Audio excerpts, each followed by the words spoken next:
Salut, c'est David de Gamecoder. Nous sommes le 25 novembre. Aujourd'hui, on va parler du stage de Gamecoder qui commence ce soir. Je vais vous expliquer comment je m'organise avec Trello et on va parler de l'algorithme Drunkard Walk qui permet de générer des donjons à partir de marcheurs bourrés. C'est maintenant.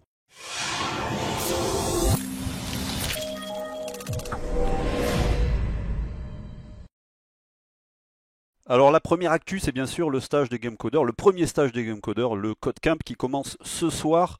Ce soir, on va commencer, on va installer les fichiers de départ, on va préparer la semaine, on va commencer à coder la génération du donjon. On va utiliser un algorithme qui s'appelle le Drunkard Walk et c'est l'algorithme que je vais vous expliquer tout de suite dans cette vidéo à partir d'un schéma et je vais vous montrer les résultats, ce que ça peut donner. C'est l'algorithme qui est utilisé donc dans Nuclear Throne. Pour ceux qui ne connaissent pas, c'est un jeu indépendant qui a révolutionné le monde du jeu indépendant par sa vitesse, son énergie, et qui a mélangé le roguelike avec le jeu d'action et qui s'est vendu à plus d'1 million d'exemplaires.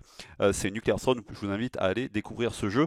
Et l'algorithme qui est utilisé pour générer les donjons, c'est le Drunkard Walk. Alors le Drunkard Walk, c'est quoi? Et je vais vous montrer tout de suite à quoi ça ressemble techniquement, puisque j'ai programmé ça pour le stage et que prépare un atelier premium pour Gamecoder qui va vous permettre d'apprendre à développer ce genre d'algorithme. Alors le principe de l'algorithme est de générer, je vais vous le décrire point par point dans quelques minutes, le principe de l'algorithme est de générer des marcheurs. Vous avez une grille pleine, c'est-à-dire chaque case est remplie, c'est des murs, et vous posez en plein milieu un marcheur qui va creuser un trou à l'endroit où il est. Donc c'est-à-dire qu'il va vider une case. À partir de cette case-là, il va se déplacer dans une direction et il a également une probabilité de se cloner, c'est-à-dire de créer un autre marcheur à côté de lui, ou alors de disparaître.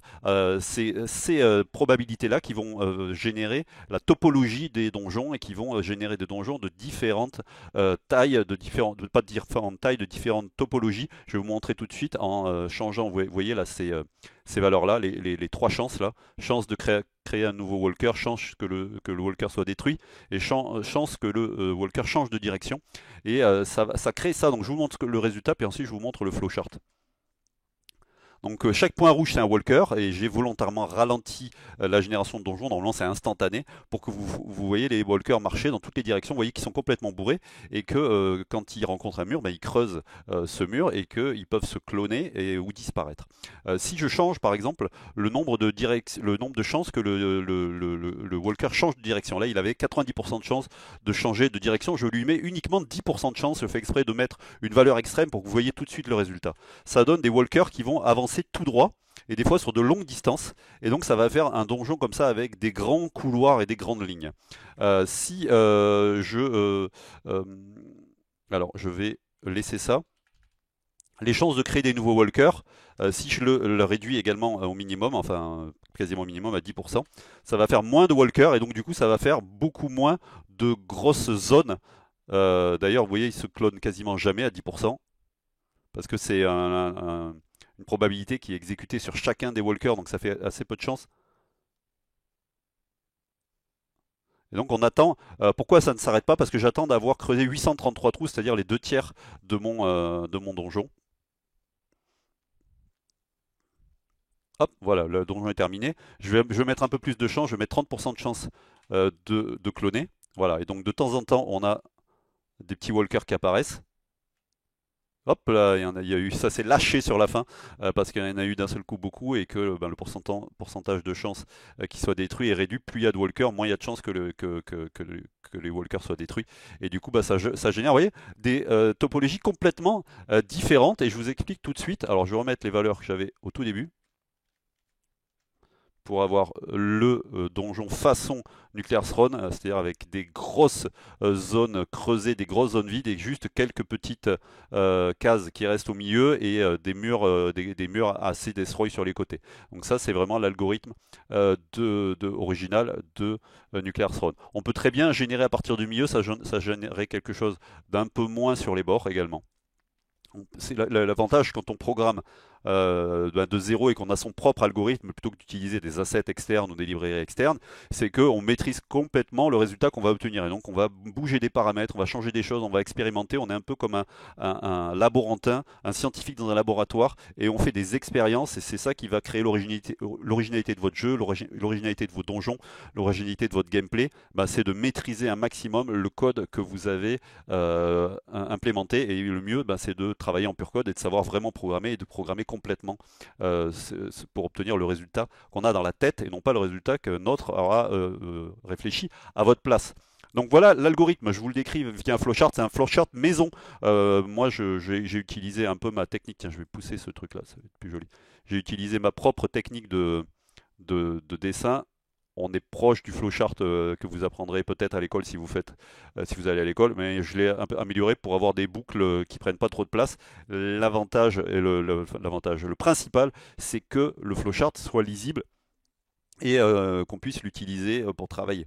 Donc d'abord on crée un walker, il en faut au moins un. Donc on va choisir un endroit aléatoire dans le donjon, ou par exemple en plein milieu. Moi j'ai pris un emplacement n'importe où dans le donjon. Bien sûr il faut laisser toujours le bord, un bord de mur, c'est-à-dire une ligne en haut, une ligne sur les côtés, pour que pendant le gameplay, le joueur ne puisse pas sortir en dehors de la zone de jeu. Donc ça, c'est juste au niveau de vos algorithmes de vérifier que les opérations se passent toujours dans une zone à l'intérieur de la map et non pas à l'extérieur de la map ou sur les bords de la map.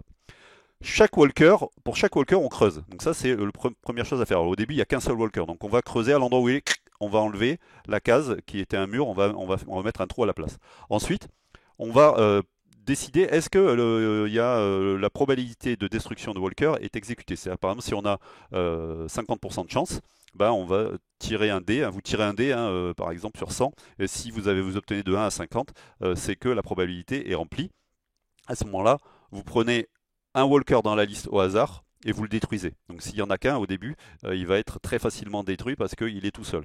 Ensuite, pour chaque walker, alors bien sûr cet algorithme, vous pouvez le modifier, vous pouvez l'améliorer, c'est le principe général, notamment la destruction des walkers. On peut très bien faire pour chaque walker, décider si ce walker-là va être détruit. Moi j'ai juste fait une probabilité générale, s'il y a une chance qu'un walker soit détruit, j'en détruis un. Donc du coup ça donne ce que vous avez vu tout à l'heure, c'est que plus il y a de walkers, moins il y a de walkers détruits. Du coup à un moment donné ça peut exploser et ça peut être un résultat que vous n'avez pas envie d'obtenir. À ce moment-là vous pouvez modifier l'algorithme pour l'adapter à vos besoins parce que vous savez programmer, vous savez ce que c'est une boucle, vous savez ce que c'est qu'une probabilité, et donc vous savez ce que c'est qu'un algorithme, vous pouvez faire ce que vous voulez parce que vous êtes libre, vous êtes un codeur libre. Ensuite, pour chacun des walkers, donc là on va le faire pour chacun des walkers, on va décider est-ce que ce walker là a atteint sa probabilité. On lance un dé et est-ce qu'il y a la probabilité qu'il soit cloné est exécutée et vérifiée. Donc par exemple, il a une chance sur 2 ou ou 8 chances sur 10 d'être cloné. Donc on va tirer par exemple un dé entre 0 et 100. Si on est de 1 à 80, bah, ça fait 8 chances sur 10. À ce moment-là, on le clone. Donc on clone le walker et on revient pour le walker suivant et on boucle comme ça sur chacun des walkers. Ensuite, on refait pour chacun des walkers, est-ce qu'il y a la probabilité, est-ce que ce walker peut changer de direction. Donc par exemple, il a une chance sur 2 de changer de direction. Si oui, bah, on prend une direction au hasard, à condition bien sûr que cette direction ne parte pas à l'extérieur du labyrinthe. Sinon, bah, il continue dans la direction dans laquelle il est. Et ensuite, pour chacun des walkers, on va tout simplement avancer dans la direction qui aura été choisie précédemment, c'est-à-dire on va le déplacer, donc soit en X, soit en Y, soit vers la droite, soit vers la gauche, soit vers le haut, vers le bas, en fonction de la direction. Ou la direction, par exemple, ça peut être haut, droite, bas, gauche. Et ensuite, on revient au début de notre boucle générale, on creuse pour chacun des walkers, donc par exemple là il y en a 2. On creuse pour chacun des walkers et on recommence. Et on exécute cette boucle. La condition de sortie de cette boucle, c'est d'avoir creusé suffisamment de murs pour avoir couvert une certaine proportion de votre labyrinthe. Donc si votre map, par exemple, elle fait 1000 et quelques cases, vous prenez les 2 tiers, par exemple. Moi, c'est ce que j'ai fait. Je prends les 2 tiers et ça me donne un nombre de cases à creuser. Et tant que j'ai pas creusé, quand ici, là, dans cet algo-là de creuser, chaque fois que je creuse un mur en dur, c'est-à-dire pas quand je suis déjà sur une case qui est vide. À chaque fois qu'il y a un mur qui est creusé, je rajoute 1 et je regarde si à la fin j'ai atteint par exemple 833, là c'est 833 murs détruits. À ce moment-là, je sors de la boucle et mon labyrinthe est terminé. Qu'est-ce que ça donne quand c'est complètement terminé ce genre de choses? Bah, ça donne que on peut se balader dans son labyrinthe et on peut tirer et on peut péter les plombs. Alors pour l'instant, il n'y a pas de collision entre les projectiles et les ennemis. Mais vous voyez qu'on peut aller, on peut vraiment aller se déplacer dans le labyrinthe. Et j'ai même prévu que quand on appuie sur M, on peut voir la minimap telle qu'elle a été générée. Vous avez le résultat que vous connaissez déjà puisqu'on l'a vu plusieurs fois maintenant. Voilà messieurs, dames, voilà les codeurs. Donc je donne rendez-vous aux 20 stagiaires premium ce soir à 19h heure française pour 1 heure de travail ensemble. On va avancer sur la première partie, je vais vous faire coder ça, je vais coder devant vous cet algorithme de Drunkard Walk. Vous allez prendre des notes sur un cahier avec un papier et un stylo et vous allez coder ça pour demain. Et demain, on va reprendre à partir de là et on va passer à la phase suivante.